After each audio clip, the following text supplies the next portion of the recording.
Good morning everyone at magandang araw sa ating lahat.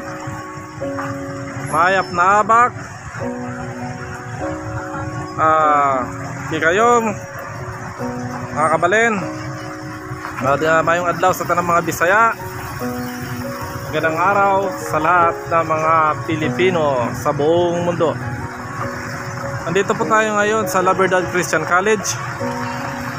At ito po ay matatagpuan sa bayan ng Apalit, lalawigan ng Pampanga. Nais ko lang po ipakilala sa inyo mga kababayan na ang Labrador Christian College po ay isa po siyang pribadong eskwelahan. At ito po ay inisyatibo o programa ni Brother Eli Soriano at Brother Daniel Rason. Ang school po na ito ay free tuition fee. So libre po ang tuition dito sa lahat po na estudyante. Mayroon po ditong babayaran syempre miscellaneous. Ito po. Pero yung tuition fee po na yun po yung kadalasan na hindi po kadalasan, yun po talaga ang mataas na pinakababayaran sa ng estudyante pagdating sa mga private school. Dito po free po yun. So yung iba po kasi baka akala nila free na po lahat. Hindi po, kasi yung miscellaneous po kailangan po yun. Hindi po gagana ang isang eskwelahan kung hindi po natin ikukulikta yung miscellaneous. Maliban na lang po kung talaga nang mayroong isang taong bilyonaryo na talagang lahat na gamit sagot na po niya. Siyempre may mga nagtuturo dyan, may mga teachers dyan. Hindi naman po pwedeng magtatrabaho yan na hindi po sasahod yan. Tsaka may mga pasilidad tayo dyan, may mga kuryente tayong gumagana dyan, may tubig tayong gumagana dyan, may mga security guard tayo dyan, may mga janitor tayo dyan, may mga maintenance tayo dyan. So marami pong pinasasweldo dyan. So kailangan po kahit paano mayroon pang punting pumapasok. Pero yung free tuition po ay napaka ganda na po niyan. Kagaya ko po bilang isang magulang, galing din po ako sa iba't ibang private school. May nadaanan sa dati ko pong private school po na napasukan ng aking anak. Ang tuition po namin doon, kung di ako nagkamali, nasa mga 25,000, tapos yung miscellaneous nasa 18,000. So pumapatak po siya ng 40 plus. Doon naman po sa isang pinanggalingan namin, nababa lang dito sa Pampanga, nasa 12,000 yung tuition fee, tapos yung miscellaneous ay nasa mga 10,000, I think 10,000 yata, parang gano'n. Basta mababa ang miscellaneous sa tuition fee. Pero itong Labrador Christian College po, free tuition fee po siya. Tsaka nagbibigay po ito ng mga scholarship doon sa mga deserving po na estudyante sa academic po.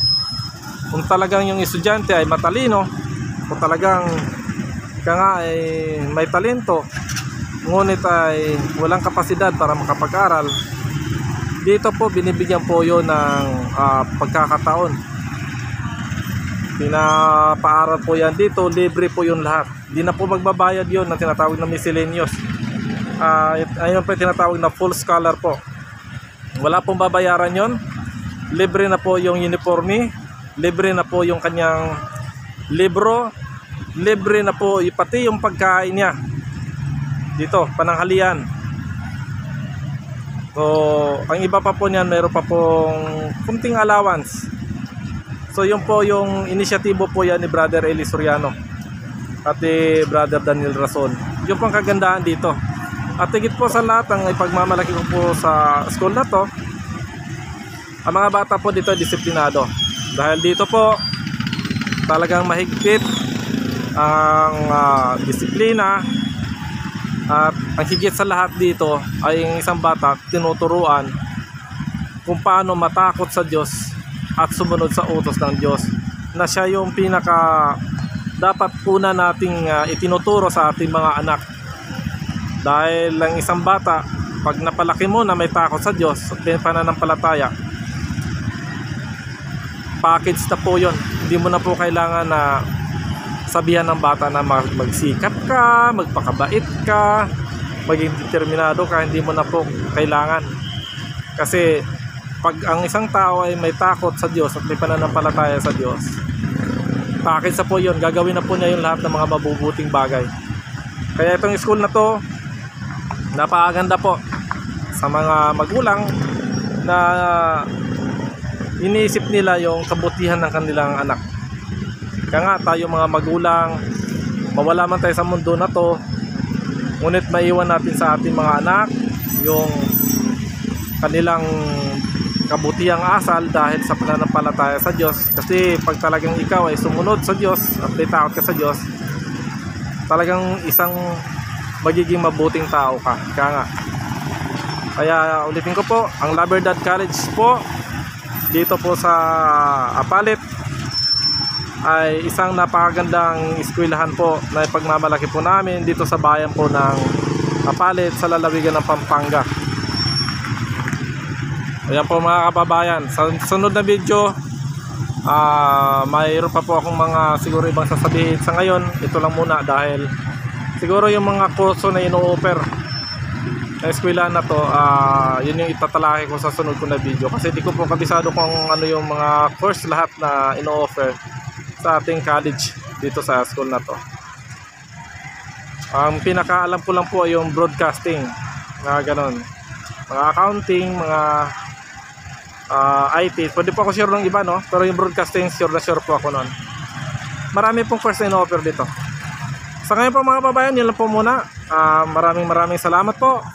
At sana'y bisitahin nyo itong school na to. Mag-inquire po kayo dito kung nais nyo pong dito pag-aralin ng inyong mga anak.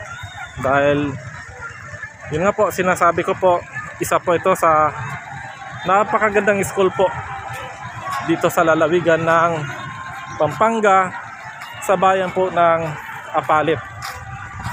Ayan po, papakita ko lang po dito sa labas. Ayan po, may mga reminders po dito.